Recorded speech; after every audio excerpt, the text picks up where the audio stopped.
Un cours en miracle, 229 chapitre 28.2. Le défaire de la peur. 2. Renverser effet et cause. Sans une cause, il ne peut y avoir d'effet, et pourtant, sans effet, il n'y a pas de cause. La cause est faite cause par ses effets, le Père est un Père par son Fils. Les effets ne créent pas leur cause, mais ils en établissent la causation. Ainsi, le Fils donne paternité à son Créateur, et reçoit le don qu'il lui a fait. C'est parce qu'il est le Fils de Dieu qu'il doit aussi être un Père, qui crée comme Dieu l'a créé. Le cercle de la création n'a pas de fin. Son commencement et sa fin sont les mêmes. Mais il tient en lui-même l'univers de toute création, sans commencement et sans une fin. La paternité est création. L'amour doit être étendu. La pureté n'est pas confinée. C'est la nature de l'innocent d'être à jamais incontenu, sans barrière ni limitation. Ainsi la pureté n'est pas du corps. Pas plus qu'elle ne peut se trouver là où est une limitation. Le corps peut être guéri par ses effets, qui sont illimités comme elle l'est elle-même. Or toute guérison doit venir du fait que l'esprit est reconnu comme n'étant pas au-dedans du corps, et son innocence est tout à fait à part de lui, là où est toute guérison. Où, donc, est la guérison? Seulement là où ses effets à sa cause sont donnés. Car la maladie est une tentative insignifiante pour donner des effets au sans cause, et faire qu'il soit une cause. Toujours, dans la maladie, le Fils de Dieu essaie de faire de lui-même sa cause, et ne se permet pas d'être le Fils de son Père. Pour ce désir impossible, il ne croit pas qu'il est l'effet de l'amour, et croit qu'il doit être une cause à cause de ce qu'il est. La cause de la guérison est la seule cause de tout. Elle n'a qu'un effet. Et dans cette reconnaissance, aucun effet n'est donné au sans cause et aucun n'est vu. Un esprit au-dedans d'un corps et un monde d'autres corps, chacun ayant un esprit séparé, sont tes créations, à toi elle, autre esprit, créant avec des effets différents de toi-même. Et étant leur Père, tu dois être comme eux. Rien du tout n'est arrivé, sauf que tu t'es toi-même endormi et que tu as fait un rêve dans lequel tu étais étranger à toi-même et n'étais qu'une partie du rêve de quelqu'un d'autre. Le miracle ne te réveille pas mais il te montre simplement qui est le rêveur. Il t'enseigne qu'il existe un choix de rêve tant que tu dors encore, selon le but que tu donnes à rêver. Souhaites-tu des rêves de guérison, ou des rêves de mort? Un rêve est comme un souvenir en ceci qu'il représente ce que tu voulais qu'il te soit montré. Une réserve vide, avec une porte ouverte, contient tous tes lambeaux de souvenirs et de rêves. Or si tu es le rêveur, tu perçois au moins ceci, que tu as causé le rêve, et peux aussi bien en accepter un autre. Mais pour ce changement dans le contenu du rêve, il faut se rendre compte que c'est toi qui as rêvé le rêve que tu n'aimes pas. Ce n'est qu'un effet que tu as causé, et tu ne voudrais pas être la cause de cet effet. Dans les rêves de meurtre et d'attaque, tu es la victime dans un corps mis à mort. Mais dans les rêves de pardon, il n'est demandé à personne d'être la victime et celui qui souffre. Ce sont les rêves heureux que le miracle échange contre les tiens. Il ne te demande pas d'en faire un autre, seulement de voir que c'est toi qui as fait celui que tu échangerais contre cela. Ce monde est sans cause, comme chaque rêve que quiconque a fait dans le monde.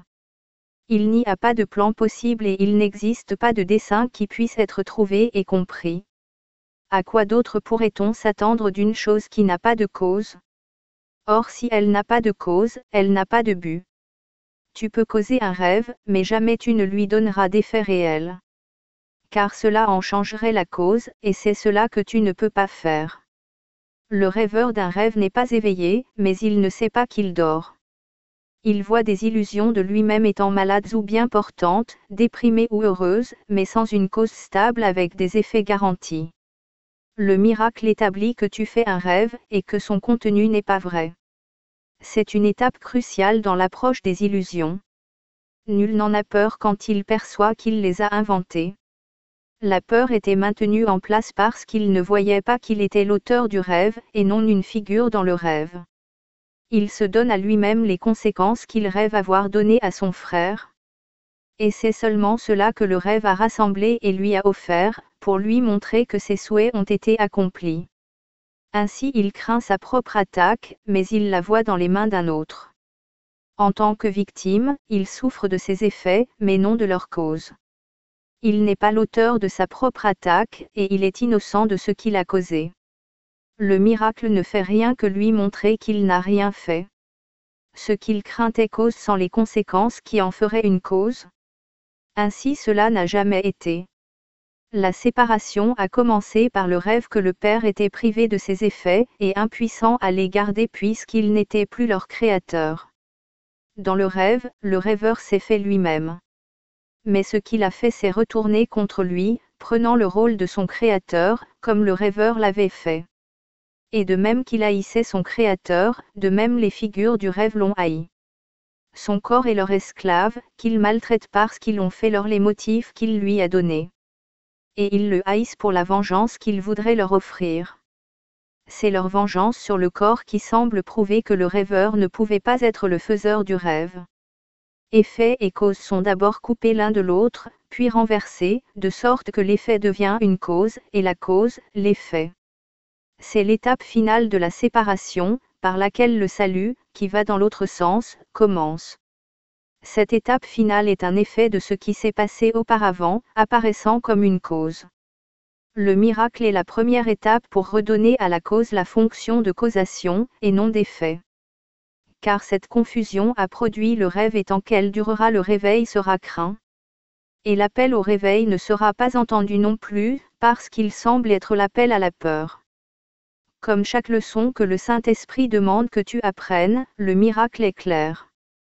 Il démontre ce qu'il voudrait que tu apprennes et te montre que ses effets sont ce que tu veux.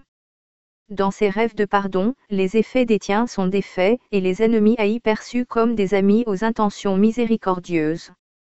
Leur inimitié est maintenant vue comme étant sans cause, parce qu'ils ne l'ont pas faite. Et tu peux accepter le rôle de faiseur de leur haine, parce que tu vois qu'elle n'a pas d'effet. Maintenant tu es libéré de cette partie-là du rêve, le monde est neutre et les corps qui semblent encore se mouvoir comme des choses séparées n'ont plus besoin d'être craints. Ainsi ils ne sont pas malades. Le miracle te retourne la cause de la peur, à toi qui l'as faite. Mais il te montre aussi que, n'ayant pas d'effet, ce n'est pas une cause, parce que la fonction de la causation est d'avoir des effets. Là où les effets ont disparu, il n'y a pas de cause. Ainsi le corps est guéri par les miracles parce qu'il montre que l'esprit a fait la maladie et a employé le corps pour être victime, ou effet, de ce qu'il a fait. Or la moitié de la leçon n'enseigne pas le tout. Le miracle est inutile si tu apprends seulement que le corps peut être guéri, car ce n'est pas cette leçon qu'il est venu enseigner. La leçon, c'est que l'esprit était malade qui a pensé que le corps pouvait être malade, de projeter sa culpabilité n'a rien causé, et n'a pas eu d'effet. Ce monde est plein de miracles. Ils se tiennent en un radieux silence à côté de chaque rêve de douleur et de souffrance, de péché et de culpabilité. Ils sont l'alternative du rêve, le choix d'être le rêveur plutôt que de nier le rôle actif dans l'invention du rêve.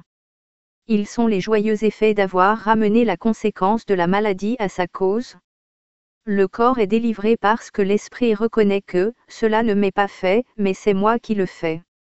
Et l'esprit est ainsi libre de faire un autre choix à la place.